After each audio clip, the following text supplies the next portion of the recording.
Good morning students.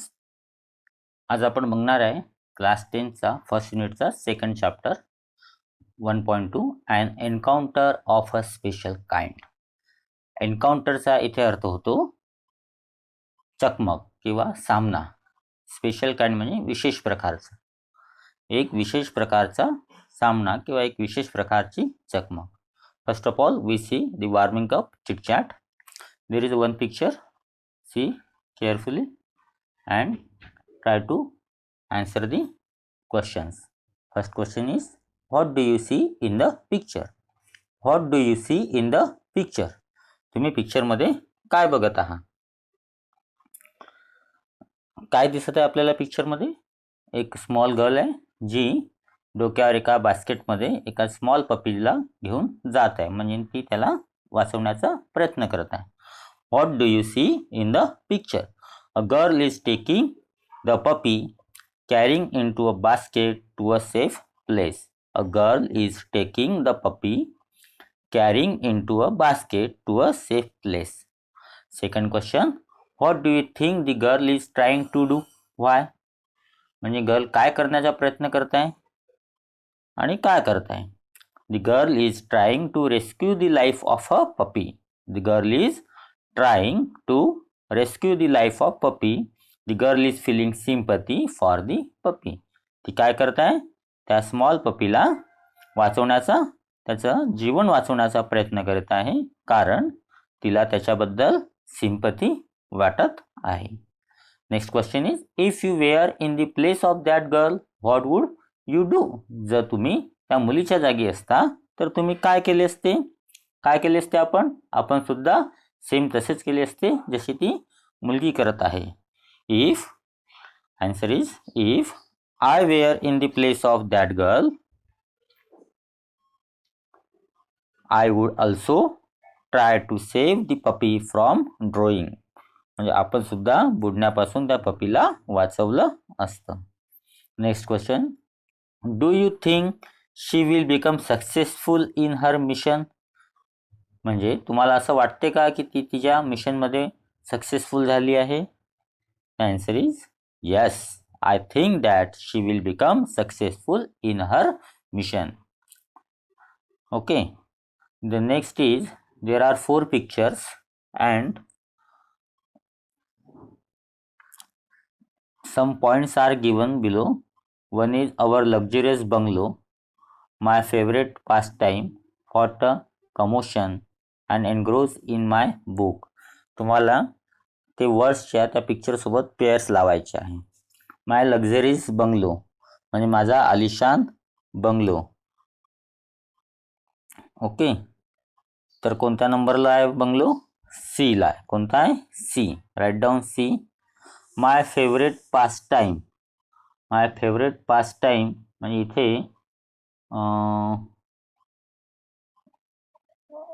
जो first दिलाय ए, त्यामध्ये ते बुक्स वगैरे दिसत आहे, तो झाला त्याचा favourite pastime. Right down A. Third, what a commotion. इथे कमोशनचा अर्थ आहे प्रलोभन, गोंधळ, हडल. आता गोंधळवालं चित्र कोणतं दिसत आहे तुम्हाला? बघा, डी दिसत आहे की बी दिसत आहे? डी दिसत आहे. So write down D. Engross in my book. एनग्रोजचा अर्थ गुंतणे किंवा डुबून जाणे. एनग्रोज इन माय बुक, गुंतणे. तर इथे बुकमध्ये गुंग झालेला बी पोस्टर आहे. So write down here B. Okay, after that we start chapter an encounter of a special kind. Chapter सुरू करायच्या आधी तुम्ही काय करायचं आहे? टोटल चॅप्टर्स रीड करायचं आहे आणि चॅप्टर रीड झाल्यानंतर त्याच्यामधली जी हार्ड व्होकॅब्युलरी आहे ती तुम्हाला अंडरलाईन करायची आहे. त्याचे वर्ड्स डिक्शनरीतून पाहून लिहायचे आहे आणि मग तो चॅप्टर्स मी आता जसं समजून देत आहे तो ऐकायचा आहे किंवा समजून घ्यायचा आहे. Okay, first of all writes vocabulary. सोबत आपण जे साईडला क्वेश्चन्स आले आहे ते सुद्धा बघणार आहे. First of all I read first stanza. Listen carefully. My father was a medical professional working for a private company in Raniganj in West Bengal.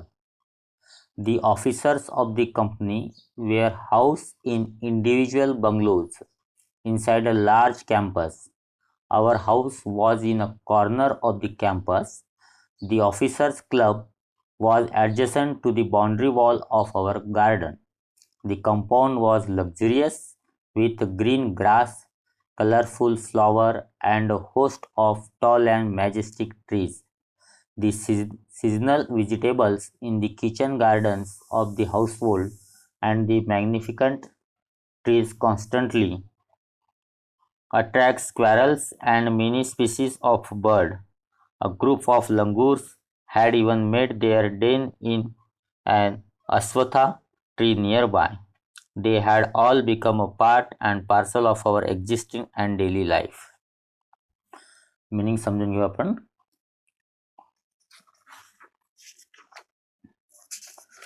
My father was a medical professional working for a private company in Raniganj in West Bengal.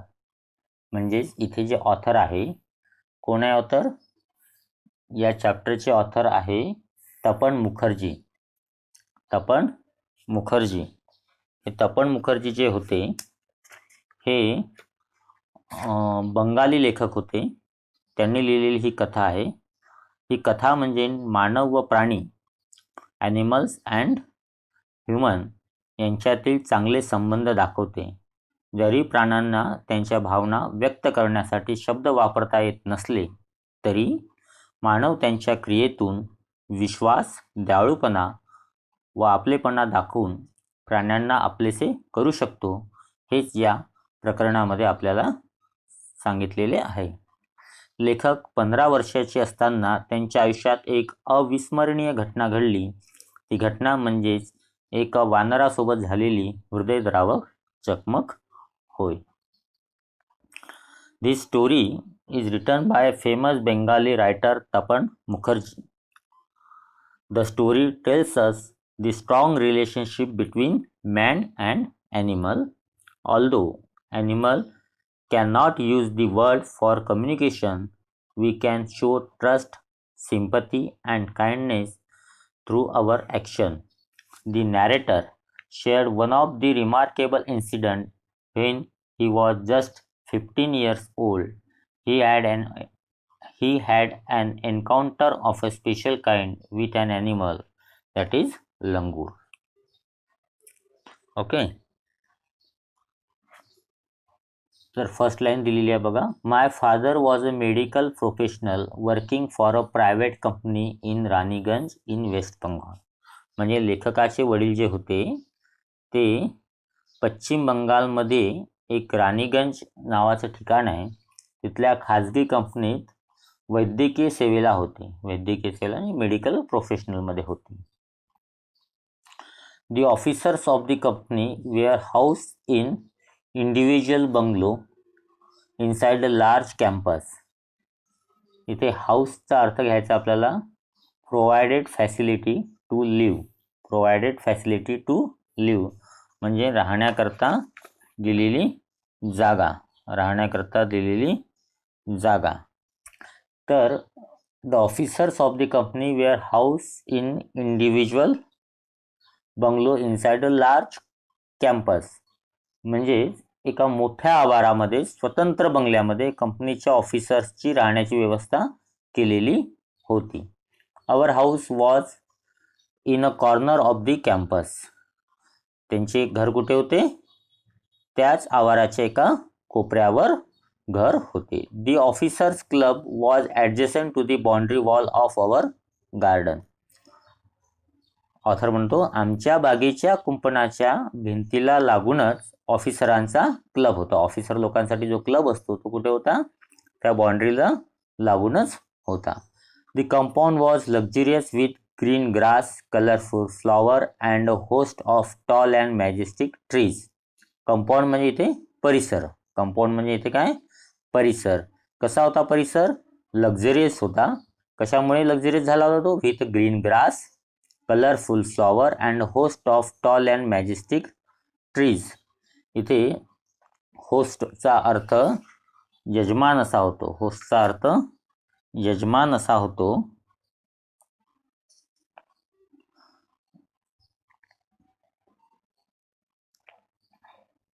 म्हणजे ते कसं होतं compound? Compound was luxurious. म्हणजे तो जो परिसर होता तो रंगीबेरंगी फुले, हिरवळ, उंच डेरेदार वृक्ष यांनी बनलेला होता किंवा त्यांनी बहरलेला होता. मॅजेस्टिक ट्रीजचा अर्थ आहे इथे उंच डेरेदार झाडे. उंच डेरेदार झाडे. The seasonal vegetables in the kitchen garden of the household and the magnificent tree constantly attract squirrels and many species of birds. म्हणजे घराघरातील स्वयंपाकघराच्या परिसरात लावलेल्या मोसमी भाज्या आणि बहारदार झाडामुळे अनेक प्रकारचे पक्षी व खारी इथे कायम आकर्षित होत असत. मॅग्निफिकंट म्हणजे बहारदार. मॅग्निफिकंट मीन बहारदार. स्क्वॅरल्स म्हणजे खार. स्क्वॅरल्स म्हणजे खार. Attract squirrels and many species of bird. Species म्हणजे वेगवेगळ्या जाती, म्हणजे पक्ष्यांच्या वेगवेगळ्या जाती तसेच खार या तिथे नेहमीच आकर्षित होत असत. A group of langur had even made their den in an Ashwath tree nearby. जवळच अश्वत्थाचं एक झाड होतं. अश्वत्थ म्हणजे पिंपळ. अश्वत्थ म्हणजे पिंपळ. त्या झाडावर वानराच्या एका टोळीने तिथे आपलं घर बसवलं होतं किंवा डेरा टाकला होता. डेन म्हणजे डेरा. DEN. डेन मीन्स डेरा. लंगूर म्हणजे वानराचा एक प्रकार आहे ज्याला आपण लंगूर म्हणतो. तर जवळच तिथे पिंपळाच्या झाडावर वानराच्या एका टोळीने त्यांचा डेरा थाटलेला होता. They had all become a part and parcels of our existence and daily life. इथे पार्सलचा अर्थ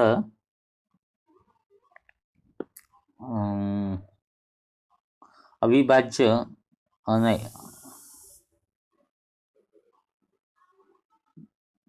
डिवाइड्स आणि they had all become a part and parcel of our existence. Existence means अस्तित्व. एक्झिस्टन्स मीन्स अस्तित्व. म्हणजेच हे जे पक्षी होते किंवा लंगूर होते, स्क्वॅरल्स होते, हे सर्वजण त्यांच्या म्हणजे आमच्या अस्तित्वाचा आणि दैनंदिन जीवनाचा एक अविभाज्य घटक बनले होते. Next stanza. A small incident on a Saturday afternoon left a profound effect on me and unfolded before my eyes a whole new dimension to the wonder of God's creation. It was a few days into the puja vacation. Just like for any other child, the holiday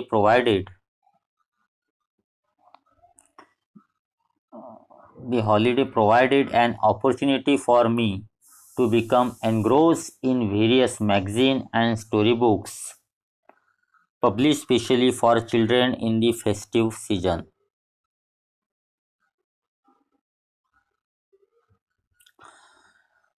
second स्टांजामध्ये author म्हणतो, a small incident on a Saturday afternoon left a profound effect on me and unfolded before my eyes a whole new dimension. म्हणजेच इथे पहिले vocabulary समजून घ्या. Profound. Profound म्हणजे deep, very deep, खोल, गंभीर. आणि प्रोफाउंड इफेक्ट म्हणजे गंभीर परिणाम. गंभीर परिणाम. Unfold. Next is unfolded. Unfold means revealed, उघड करणे. रिव्हील्ड उघड करणे किंवा त्याची जाणीव होणे. Before my eyes a whole new dimension. म्हणजे इथे त्याला सांगायचं की a small incident on a Saturday afternoon म्हणजे एका शनिवारी दुपारी घडलेली एक छोटीशी घटना. afternoon left a profound effect on me and unfolded before my eyes a whole new dimension. म्हणजेच एका शनिवारी दुपारी घडलेली लहानशा घटनेने माझ्या मनावर खोल परिणाम केला आणि परमेश्वराच्या किमेने एक अनोखा पैलू, अ न्यू डायमेन्शन माझ्यासमोर उघडला. अनफोल्ड मीन्स उघडणे. To the wonder of God's creation, परमेश्वराच्या कृपेने. गॉड्स क्रिएशन म्हणजे परमेश्वराच्या कृपेने. It was a few days into the puja vacation, just like for any other child, the holidays provided an opportunity for me to become engrossed in various magazines and storybooks published specially for children in the festive season. म्हणजेच इथे पूजा vacation म्हणजे दुर्गा पूजेची सुट्टी असा आहे अर्थ. कारण की author हा बेंगॉलचा होता आणि तिथे दुर्गा पूजेलाच व्हॅकेशन असतात. That's why it was a few days into the puja vacation just like for any other child. म्हणजे दुर्गा पूजेची सुट्टी सुरू होऊन थोडे दिवस झाले होते आणि इतर अनेक मुलाप्रमाणे. Just like for any other child, the holiday provided an opportunity for me to become engross. The meaning of here engrossed is occupied in, म्हणजे गहन पूर्णपणे मग्न होणे. इमर्स, पूर्णपणे मग्न होणे, immerse. In various magazine and story books publish specially for children in the festive season. म्हणजे इतर अनेक मुलाप्रमाणे या सुट्टीत मलाही सणासुदीच्या काळात खास मुलांसाठी प्रकाशित होणाऱ्या स्पेशली पब्लिश फॉर चिल्ड्रेन विविध मासिके आणि गोष्टींच्या पुस्तकामध्ये बुडून जाण्याची संधी मिळाली होती. बुडून जाणे means engross. After a hearty lunch, the meaning of hearty is here मनसोक्त, सफिशियंट, होलसेल. मनसोक्त, sufficient and wholesome. After a hearty lunch, my parents and my younger sister lay down for an afternoon nap. म्हणजेच ते settle down means व्यवस्थित बसणे. Settle down means व्यवस्थित बसणे.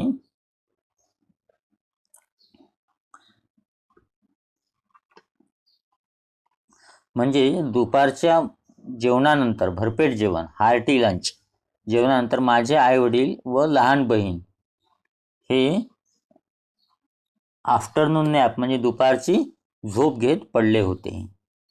And I settle down with a story book, व मी एक गोष्टीचे पुस्तक घेऊन निवांत बसलो होतो. And I settle down with a story book. Settle down म्हणजे निवांत बसणे. The quiet afternoon presented the perfect backdrop for reading and adventure story. Quiet means इथे शांत. दुपारचे ते शांत वातावरण एखादी साहस कथा वाचण्यासाठी फारच छान होते किंवा अनुकूल होते. The quiet afternoon presented the perfect backdrop for reading and adventure story. साहस कथा वाचण्याकरता ती दुपारची शांतता अतिशय छान होती. The silence was occasionally broken by the sound of a family snoring, the intermittent chirping of house sparrows, the harsh cawing of a crow, the shrill call of a kite flying high above the ground. त्या दुपारच्या शांततेमध्ये मधून मधून काय होत होते, ती शांतता break होत होती. The silence was occasionally broken by the sound. कोणकोणत्या साऊंडने ती ब्रेक होत होती? The family, my family snoring. Snoring means घोरणे. My family snoring. स्नोरिंगचा अर्थ काय ते? घोरणे. माझ्या घरच्यांच्या घोरण्यामुळे. तसंच the intermittent chirping of house. Intermittent means frequent, म्हणजे चिमण्यांचा चिवचिवाट, अधूनमधून चिमण्यांचा चिवचिवाट. Intermittent chirping of house sparrows. The harsh cawing of a cow. Harsh means कठोर, कावळ्यांचा काव काव. Cawing of crow. The shrill call of a kite. आणि जी काईट होती तिचा कर्कश आवाज. कर्कश आवाज. Srila means very high and loud sound. Srila means very high and loud sound. कर्कश आवाज जो काईट कुठून उडत होती? हाय अबो दी ग्राउंड.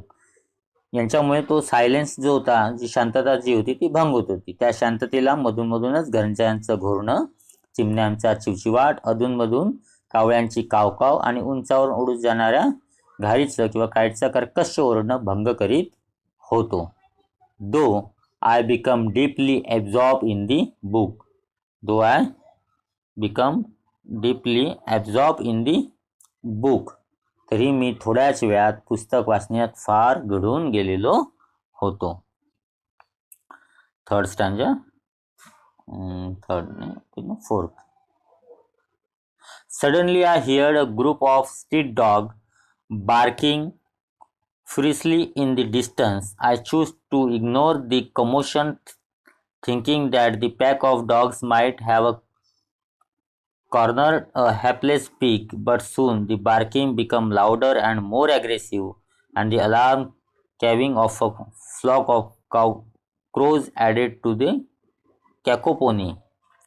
म्हणजे सडनली म्हणजे इथे अचानकपणे.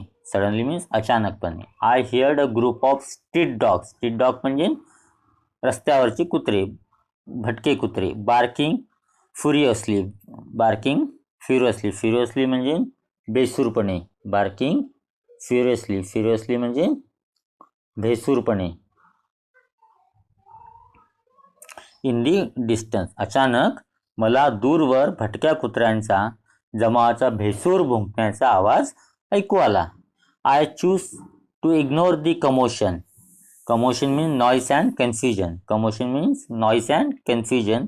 Thinking that the pack of dogs might have corner and hapless pig. एखादे बिचारे डुक्कर, पिग म्हणजे डुक्कर, त्या कुत्र्यांच्या तावडीत सापडले असेल असे वाटून प्रथम मी त्या आवाजाकडे दुर्लक्ष केले होते. But soon the barking become louder and more aggressive. Aggressive म्हणजे त्वेषाने, जोराने. पण काही वेळातच ती कुत्री अधिक त्वेषाने भुंकू लागली. आणि and the alarm cawing of a flock of crows added to the cacophony. इथे कॅकोपोनीचा अर्थ आहे लाऊड हार्श नॉईज.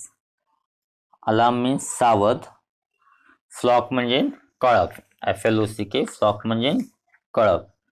म्हणजे कावळ्यांचे तो भीतीदायक कर्कश ओरडणे त्या कोल्हालात आणखीनच भर पडली. म्हणजे ते जे डॉग्स भुंकत होते त्यांच्या आवाजामध्ये अजून कावळेसुद्धा कर्कश आवाजात ते आपली आवाज त्यामध्ये मिक्स करत होते. I also heard the disturbance approaching closer. मला असे जाणवले की तो आवाज जवळच येत आहे. The disturbance approaching closer. Closer म्हणजे जवळ. क्युरिओसिटीली म्हणजे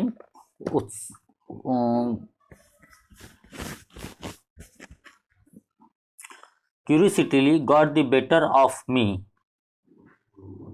living the book aside I rush to the veranda to see what was going on. Curiosity got the better of me. Leaving the book aside, I rushed to the veranda to see what was going on.